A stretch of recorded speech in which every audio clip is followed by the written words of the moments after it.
रहते ना कुछ लोग केटली जैसा मुंह लेकर घूमते रहते, कभी हंसते ही नहीं। केटली जानते हो? बोलो राधे राधे। राधे राधे। कल हम सुन रहे थे ब्रह्मा जी ने जब सृष्टि वर्णन रचना करी तो सर्वप्रथम 4 ऋषि कुमारों को बनाया। सनक, सनंदन, सनातन और सनत कुमार। चारों से सृष्टि रचने को कहा तो चारों ने मना कर दिया, नहीं पिताजी हम तपस्या करेंगे। फिर क्रोध आया कि पहली बार बेटे को कुछ कहा और बेटे ने सुना नहीं, तो क्रोध में उनकी दोनों बाहों के बीच में से एक देवता प्रकट हुए, नाम हुआ रुद्र। रुद्र भगवान से सृष्टि बनाने को कहा तो रुद्र भगवान ने ऐसी सृष्टि बनाई कि सब भूत प्रेत पिशाच शाकिनी डाकिनी उनको ही खाने दौड़े। तो कहा कि तुम कैलाश पर्वत पर जाओ और राम राम करो। तो भोलेनाथ कैलाश पर्वत पर चले गए और भोलेनाथ आज भी बस राम राम राम, तुम पुनि राम राम दिन राती, सादर जपो अनंगा राती, एक ही काम करते हैं।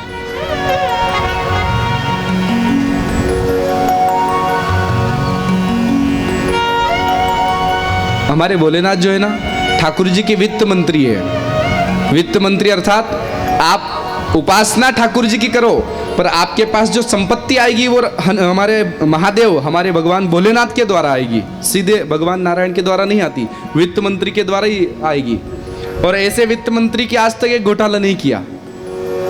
अच्छा, घोटाला किया होता तो ये तो होता कि उन्होंने कुछ बड़ा बंगला बना लिया होता।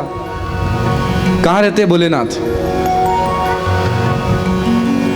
देवरे साहब कहाँ रहते भोलेनाथ? कैलाश पर्वत पर। पार्वती जी का जब विवाह हुआ भोलेनाथ से और कहा कि स्वामी चलो, बोले चलते हैं। अब जैसी नांदिया पर आगे शिव जी बैठ गए, पीछे पार्वती जी बैठ गई। कैलाश पर्वत पर पहुंचे, एक वीरान स्थान पर खुले आसमान के नीचे नांदिया रोका। उतरो देवी। बोले घर कहाँ है? बोले ये घर, ये सब प्लॉट ही प्लॉट रखे हैं, भविष्य में कभी घर भी बना लेंगे। तो पार्वती जी ने कहा स्वामी घर तो होना चाहिए, एक बार तो बनाओ। भोलेनाथ ने कहा देवी अपने भाग्य में नहीं है। बोले एक बार ठीक है, तुम कहती हो बना देती हूँ, बना देता हूँ। विश्वकर्मा को आदेश दिया भोलेनाथ ने, और विश्वकर्मा ने समुद्र के बीचों बीच एक स्वर्ण का पूरा महल, पूरा नगर बनाया। भोलेनाथ ने कहा देवी चलो, ये अपना महल तैयार। पार्वती जी ने कहा नहीं, ऐसे थोड़ी जाएंगे, पहले वो गृह प्रवेश करवाएंगे, वास्तु पूजन करवाएंगे, तब जाकर प्रवेश करेंगे। भोलेनाथ ने कहा ठीक है, वास्तु प्रवेश कर पूजन करवा लेते हैं। किससे करवाएं? तो पार्वती जी ने कहा इस समय के सबसे बड़े विद्वान कोई हो ना, उन ब्राह्मण देवता को बुलाना।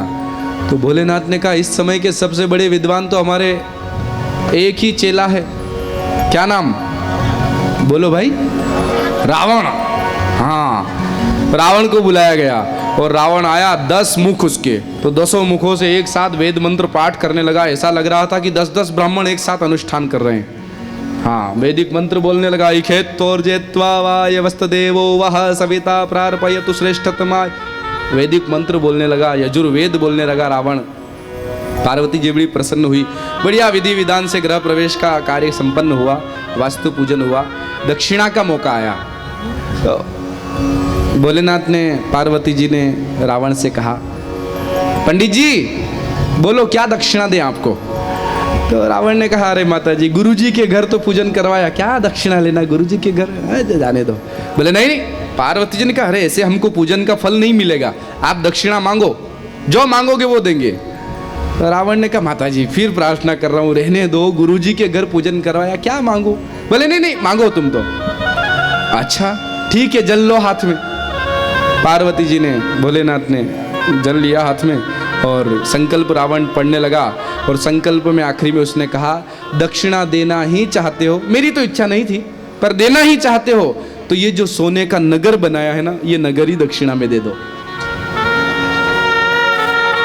बोलो राधे राधे।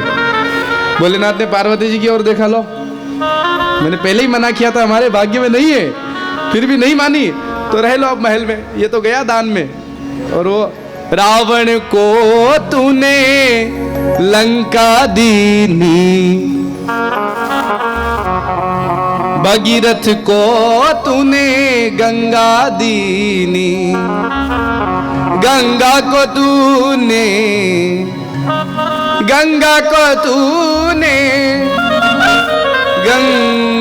तूने नीर दिया, बोले रखवाले मत वाले, रखवाले मत वाले, बम बम भोले शंकर, गले में नाग भयंकर, बम बम भोले शंकर, गले में नाग भयंकर। बोलो गौरी शंकर भगवान की जय। तो वित्त मंत्री है लेकिन घोटाला नहीं किया, नहीं तो बंगला बना लेते।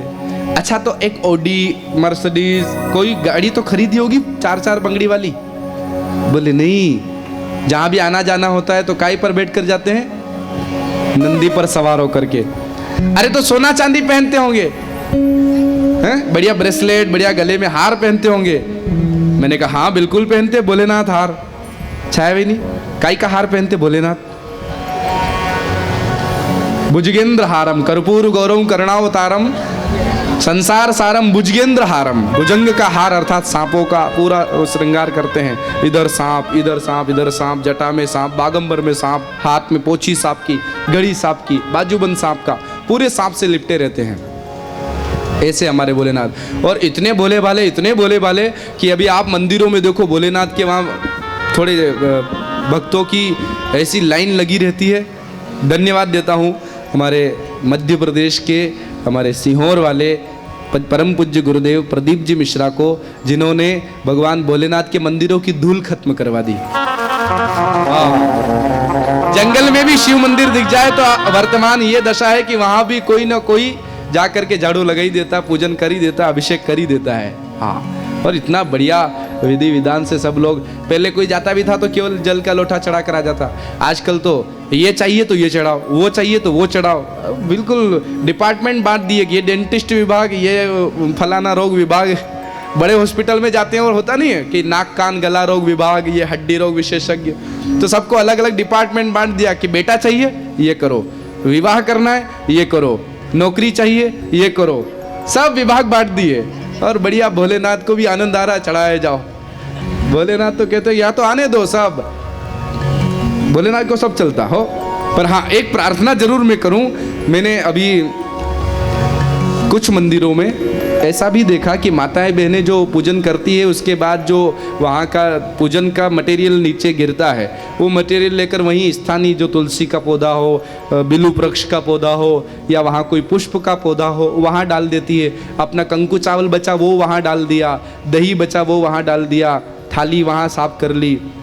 कोई भी मंदिर हो, चाहे शिरपुर का हो, बरवाड़े का हो या आपके पियर मायके में कहीं जाओ वहाँ का हो, एक बात का ध्यान रखें, किसी भी वृक्ष की जड़ में ये चीज़ें न चढ़ाएं। क्यों? क्योंकि जैसे तुलसी की जड़ में आपने दूध दही शहद आदि चढ़ाया तो शहद से होती चींटियाँ, और चींटियाँ उस तुलसी वृक्ष की जड़ को जाकर काटेगी, और जड़ कटी कि वृक्ष सूखा, तो तुलसी का पौधा अगर आपके कारण सूखा है तो दोष लगेगा।